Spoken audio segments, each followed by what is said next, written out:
And one of the leaders of the gang was stalking up to Sheriff to Ken, and Ken braced himself. He knew that there was going to be a confrontation, but instead the gang member stuck out his hand and said he wanted to thank him for having a D.A.R.E officer in his daughter's classroom because he didn't want his daughter to live the life that he was living. The man who shook that sheriff's hand ran a gang. This is part 2 of our conversation with the head of D.A.R.E. We are going to talk about why the officer in the room matters more than the curriculum and what happened when the program invited its harshest critics to take it apart. The sheriff in that story is Ken Furlong in Carson City, Nevada. He was telling it to Frank Pegueros, a retired LAPD captain who has spent 30 years running drug abuse resistance education. Part 1 covered what D.A.R.E teaches now. This part is about the people who teach it. Police officers in the schools become role models, become mentors, and ultimately become friends to these young people that need role models, need mentors oftentimes. They sometimes don't get it at home. They're looking for some help, some guidance, and it's the D.A.R.E officers that are providing that. It's the school resource officers that are providing that. Talk to me a little bit about, obviously you agree with that sentiment that officers in the schools are a good thing. Not, some have removed SROs from the schools. They've removed D.A.R.E officers from the schools for various reasons. But to me, that's very detrimental to that young person's growth in life. And help me understand the importance of police officers in the schools. And finally, the students, for a lot of parents, this was the first time that they've actually known an officer have some cursing. And it's not other than a negative situation, the tense situation. I'm working with a PhD. We're responding to an article that was recently published that claims that officers have no place in schools because of the perception, the general negative perception of police officers. And what they fail to recognize is the difference between how people recognize an officer they know as an individual versus the field of law enforcement. Two separate reactions. Once you know the officer, a lot of officers are known by their students by a nickname. Steve Abercrombie, he referred to as Officer Abs. The parents know Officer Abs. And part of our elementary school curriculum, the 10 lessons, 5 involve a student taking home a family activity, or we call it a family activity, but an activity that they work through with an adult in their life about the decision-making process, and the officer's name will come up in that conversation. And it's there's just a complete difference in how the SRO, the D.A.R.E officers perceived in that community because they're a known quantity. But, they know who they are, and they know they have a family. They see them in the store. Yeah, exactly. And as a general rule, and it's pretty much across the board, across the country, is it's usually negative interactions with the citizens. You're getting a ticket, you're getting arrested. The police are responding because your house was broken into or somebody got killed, whatever it may be. So it's all of these negative things. So if you can get to the kids before they even say some of these kids turn into criminals or bad kids, at least before they've gotten to that point, they see and have had the opportunity to have positive experiences with cops, to see what they're really about, to see that they're just a person just like they are.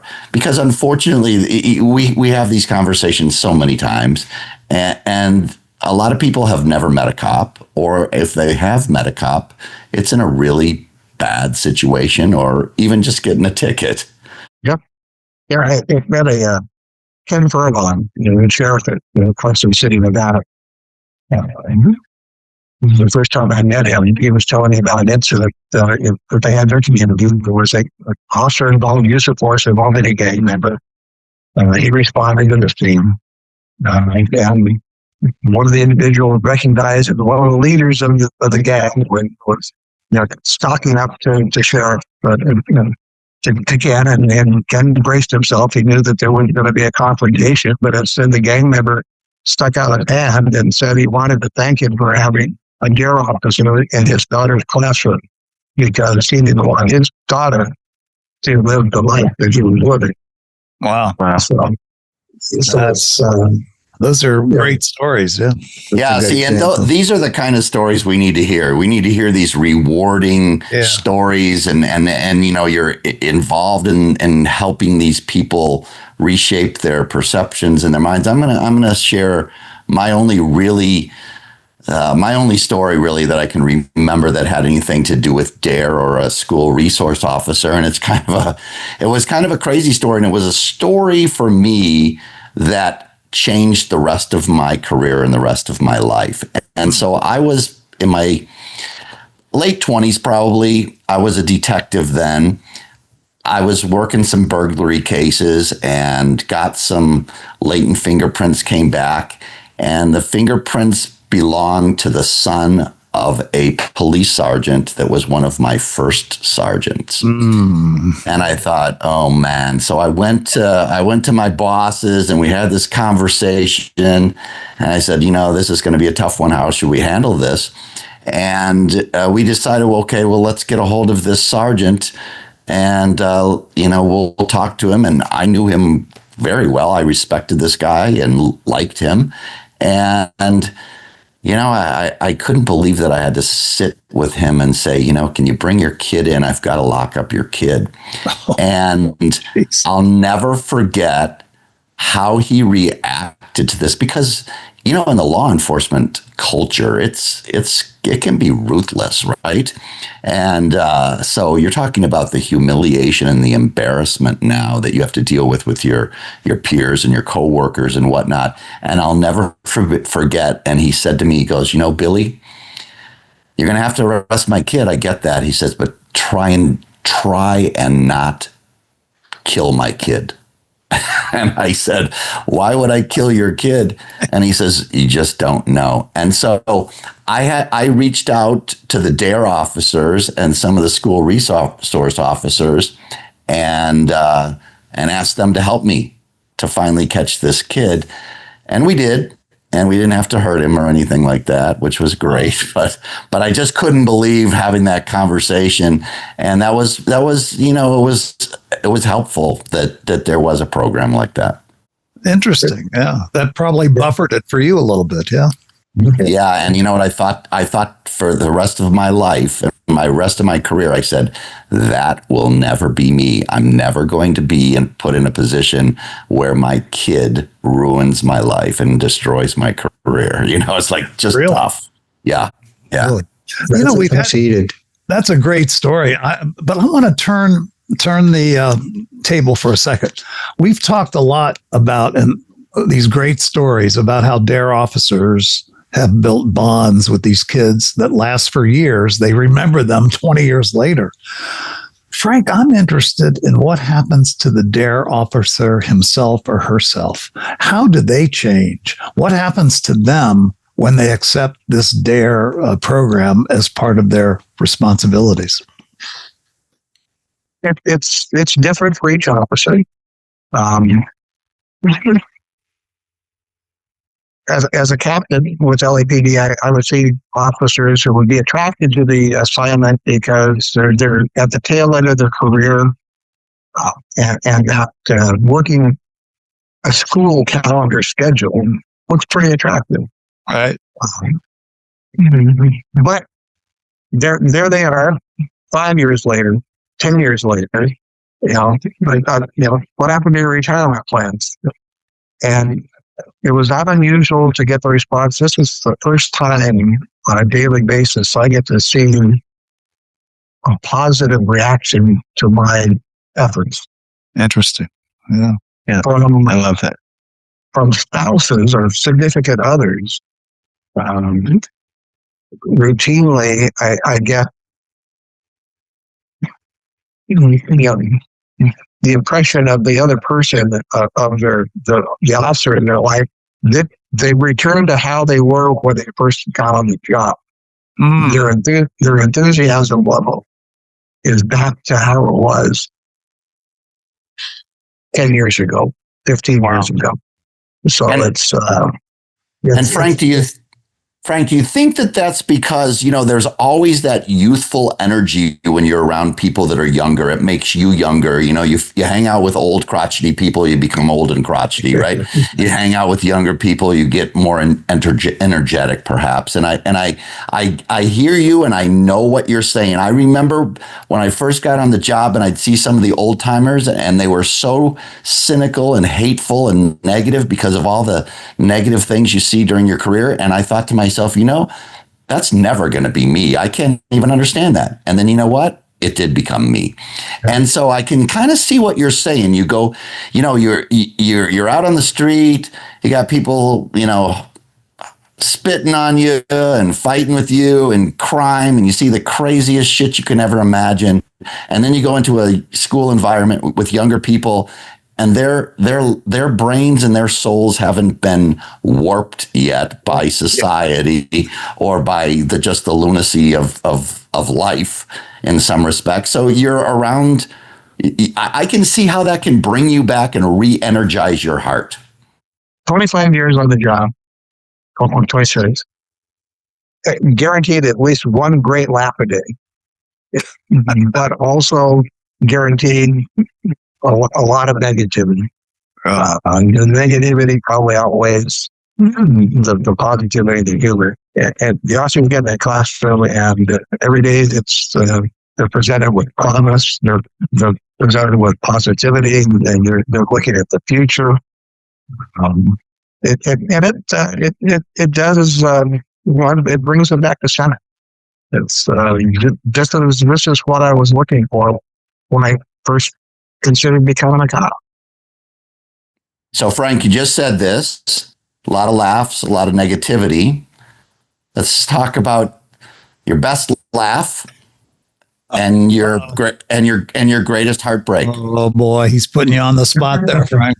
Suicides. Of fellow officers is hard to take. A lot of times within the law enforcement community, the only way you can deal with that is what's called black humor. You really can't you can't address it in what might be perceived as from a position of weakness.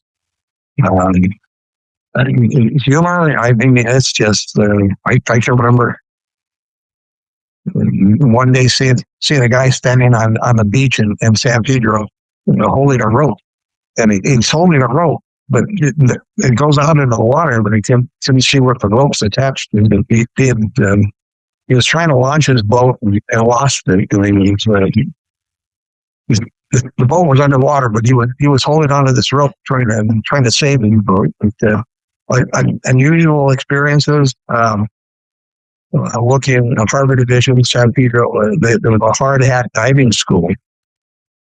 I don't even know if they have hard hat diving in it. But we had to take a missing person report. One of their students was descending a line, and between 75 feet and 100 feet, they disappeared. They were gone. So the location the person was last seen was a compass, an azimuth, compass reading, and a depth. They were last seen at 75 feet below sea level at this compass. It's some bizarre things, but it's something humor. You ever find them? Yeah, they find them. No, never found them. Never found something took it. I have a friend that lost 2 children to drug overdose. Terrible tragedy. Just can't even imagine the pain and suffering. And I have a granddaughter that just went to college. She's now a sophomore, but I remember sending her off to college that first year. I was so fearful of fentanyl. You hear the stories of, one pill can kill you, right? In the old days, you didn't have fentanyl laced pills that could kill you with one dose. How big a problem is that today? Or is it getting better? We're hearing that overdose deaths in the country are going down. How is it in the schools today? So the K through 12 age group wasn't impacted too strongly with the fentanyl overdoses. It is true that the fentanyl one pill could kill, and the fentanyl was introduced into these pills intentionally by the drug dealers to try to get an edge over their competitors by making their product have a little bit more kick than somebody else's drug. It's the incidence of mortality has decreased because a lot of pressures have resulted in less fentanyl being available. But to say that decreasing the number of deaths from 100,000 a year to 80,000 a year is enough. It's not. Certainly not. It's like looking at a college football stadium and saying, instead of the entire stadium being wiped out, only 10 sections. And unfortunately, the way a lot of decision makers operate is as soon as we start seeing progress, you back off. You run to the next problem, which results in a spike with the problem that you just left. So I consider that the reduction in mortality and deaths to have been an achievement, and not nearly what it needs to be.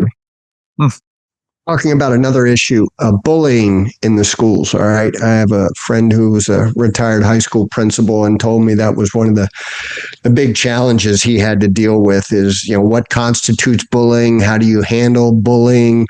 A lot of it today we understand is online bullying. And that has led we talked about earlier, which is teen suicide. You hear about all the negativity, all the bullying that goes on in the schools today. What's your message to the students in terms of bullying, and how do you deal with it if you're the victim? It's as mentioned earlier, and as you just mentioned, a lot of it now can be done anonymously online. I mean, growing up, as a kid, I knew who the bullies were, and if you were being bullied, we knew who was bullying you. But now, a student can be the subject of bullying, and it may not even be another student. They can be an adult in another community just for some sick reason and get the kicks, doing this to kids, and the results. They can result in self-harm. They can result in suicides. You try to steal the students. You try to provide them in the internet safety courses. Try to steer them away from those websites where they might be prone to being bullied or see that type of material. I blame a lot of the social media platforms. Certainly, they can control certain language. They can control certain thoughts that people express, but for some reason, they claim they don't have the algorithms to address bullying or narcotic sales. If you can prevent people from using certain words on your platform, I believe you really can if you want to. Frank, do you find that some of the students, or have you had these experiences where some of the students would rather go or do go to the D.A.R.E officer or the SRO, school resource officer, rather than the principal, say? Yes, yeah. That's the relationship. It's a close relationship between the officer and the students, and sometimes the students find the officer more approachable, even less of an authority figure, even though they're in uniform, that the vice principal is in charge of discipline. and I found that in a lot of schools, the SRO or the D.A.R.E officer is actually getting inserted into the school disciplinary process. In some schools, the D.A.R.E officer is the last student that the student may see or speak with before they're being expelled for something. And the first member of the school staff that they're welcomed by when they return. It's the officer becomes very impactful, very influential in the lives of many students.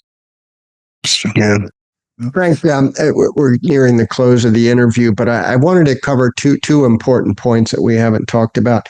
One is a positive. There seems to be quite a bit of evidence that teenage drinking, beer drinking, alcohol drinking, is on spiraling downward.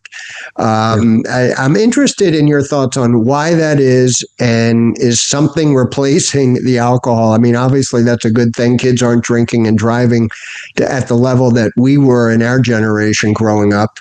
Talk to me about that. Is that something that we've done really well, that D.A.R.E maybe has emphasized? It's interesting. I was in Mexico recently. They were having their celebration of the 35th anniversary of D.A.R.E in Mexico, and I was asked by a reporter during an interview what the most dangerous drug was that is out on the streets, and my response was alcohol. It causes more death, more illness, more family disruption than any other substance. But we become so accustomed to it. It's become so much a part of our life that we often forget about it. And some of the younger generations, there does seem to be a trend to avoiding alcohol. I think the science will prove that they really don't benefit to alcohol consumption. And I'm seeing a trend in Southern California, at least. Clubs and stores are specifically selling alcohol substitutes. There's a lot of bars in Southern California that don't serve alcohol, but the atmosphere is typical of what you might expect in a bar that sells alcohol. And it's to provide the social environment without the alcohol. But we're seeing a lot of younger people move away from alcohol consumption. That's a good thing. Obviously, I know with my granddaughter's experience that more kids are, if they are drinking, there's always a designated driver. I'm talking about people of age now. That the thought process seems to have changed dramatically.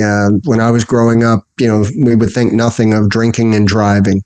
That's changed for the better, and I'm so pleased to see it. And I'm sure that had a lot to do with the educational work and the officers getting that message to the kids how dangerous it is. Last question I had involves COVID. Obviously, and Again, I bring back my granddaughter. She lived with us during COVID, and that had an effect on her. That had an effect on all the young kids growing up at that time, young teenagers.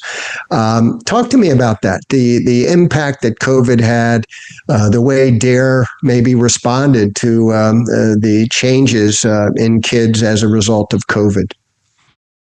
It has 2 to 3, 4 years of being removed from social interaction had to have a negative impact on a lot of students. We did see a lot of D.A.R.E officers develop innovative ways to stay in touch with their students. Online courses, to social media activities. It's a lot of innovation. Organizationally, we had to transition from an in-person annual conference to a virtual conference. Hopefully, we'll never go through that situation again. We learned a lot I don't think it benefited children in any way. It set a lot of students back, not only academically, but in their ability to interact socially. But lessons learned. So, Yeah, the hard way, unfortunately. yeah. Hey, I've got a couple of questions. Once in a lifetime experience. So, Let's hope. Let's hope. Before we close out, I got a couple questions that I really want to get out before our audience. Number one, how is D.A.R.E funded? privately. Okay, and meaning corporations, individuals, etc. Individuals, corporations our typical donations run anywhere from $18 to $30. It's we don't sell our curriculum. The youngsters go through an 80-hour course of instruction, right. Very, very structured, very rigorous. At the end of the instruction, they're presented with a curriculum that you don't charge for it. Our student workbooks, a lot of them are programs. The workbooks can run anywhere from starting at $6, ours are $1.95.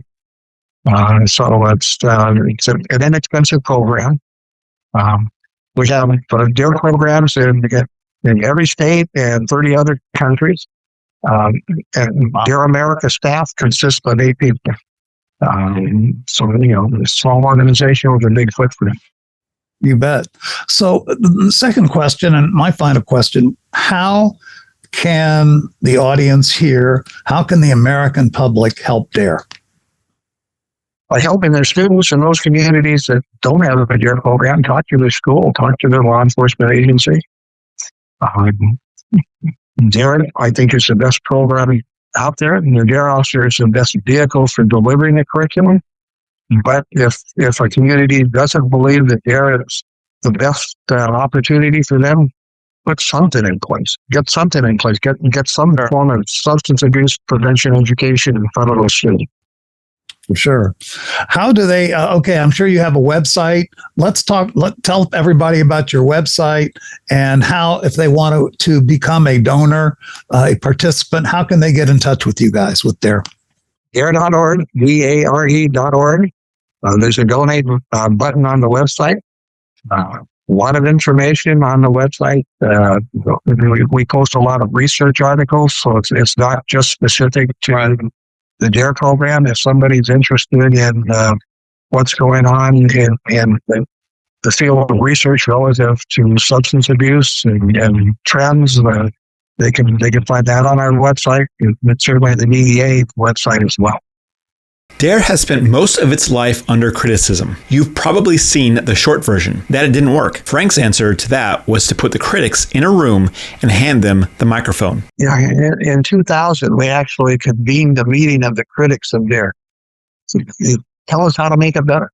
Tell us what we need to do. Rather than taking a defensive position, hey, we're here for the right reason.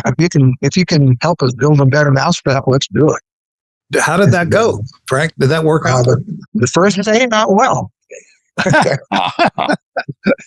Yeah, there's a lot of haters. That there's a lot of for-profit programs out there, and D.A.R.E's Jumpstart just made it so that they couldn't get a foothold. But by the second day, everybody was convinced that we were there for the right reason. One of our biggest critics, Dr. Dick Clayton, was a participant in one of those meetings, and he requested to go through the D.A.R.E training as a participant, not as a critic. And he is now one of our biggest champions. He's on our board of directors and the chair of our scientific advisor. Wow. This is after he took the D.A.R.E training? After he went through the D.A.R.E training. And a lot of what you see online that is negative research from the 80s and the 90s was authored by him. And it lasts forever, doesn't it? Yeah. But he's our biggest champion, right? So, and I've been for 15 years. Who does the D.A.R.E training? Do you have a team that does that? We have, in each state, we have a designated administrative body. When we can, we'll supplement training teams by bringing in officers from other states, but most states are self-sufficient. We try to get everybody up and running so that they're in, we accredit them and then we recertify them. We have 7 training centers in Brazil now, one in Bahrain. Interesting. Well, in Bahrain, we've just completed a 5-year scientific evaluation, waiting for the results. But the evaluation also includes enhancement lessons at middle school that deal with peaceful coexistence and anti-extremism at high school. And that curriculum was developed by D.A.R.E, the University of North Carolina, Greensboro, and Ministry of Interior of the Kingdom of Bahrain. And so it's Interesting. yeah, always evolving. Always there's a nexus. The nexus to substance abuse and terrorism is narco-terrorism. A lot of terrorist activity is funded through narcotic sales. You know, it pisses me off, though, Frank, when I was researching D.A.R.E a little bit for the interview. And, I saw the negativity and the criticisms of your program early on. And to your credit, you've evolved and obviously changed and listened to the science and so forth. But you guys were doing something very positive, going into the schools, talking about the dangers of drug abuse, et cetera. For people then to try to take shots at you, after doing such a great job, doing a good work at least. The things are changing. There's new evidence, new science all the time, and you've obviously responded to it. But just, it irks you that to think that because you were in 75% of the schools at the time and you were doing something positive, sending police officers into the schools, becoming mentors, role models, teaching them good decision making, and then they want to take shots at you and try to knock you down. It's just that mentality is so pervasive in our society. It's very upsetting, I think. Haters are going to hate. Haters are. And it's not just there. In recent years, it's been those that are involved in the defund movement or whatever. It's just I don't know if it's just law enforcement or any form of authority that some people are just opposed to. And so, I think most officers start their day with the intent on helping people. That's right. And very rarely have obviously there's officers that have a bad day or make a bad decision.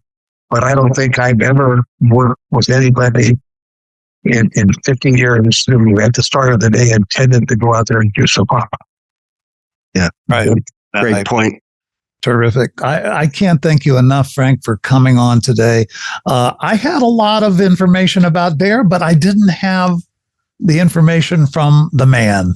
30 years working with D.A.R.E, and preceded by 26 years of service with LAPD, 56 years of community service to your community.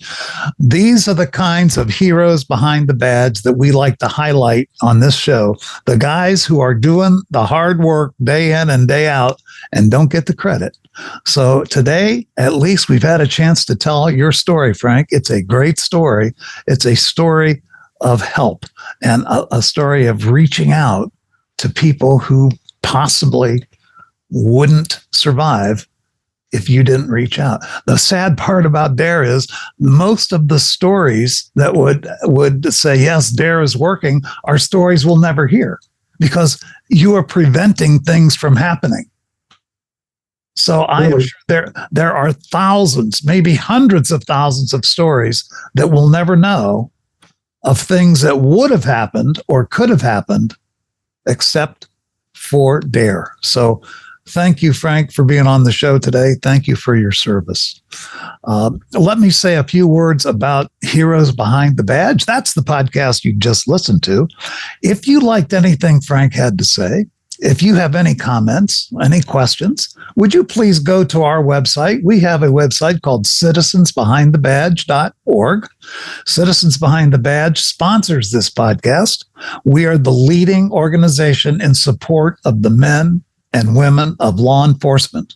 You can get involved. Just like Frank said, we have a donate button as well. We are an advocacy organization for law enforcement. We are working not just on podcasts like Heroes Behind the Badge, but many other agendas. And you can find out what those are by getting on citizensbehindthebadge.org. Learn all about us, make comments. You can subscribe, like, and we would love to have you as a subscriber, like or follow us. That way, the next time we release a new episode of Heroes Behind the Badge, you will be the first to know. Okay? Thanks for listening. Frank, a million thanks to you. We'll see you next time on Heroes Behind the Badge.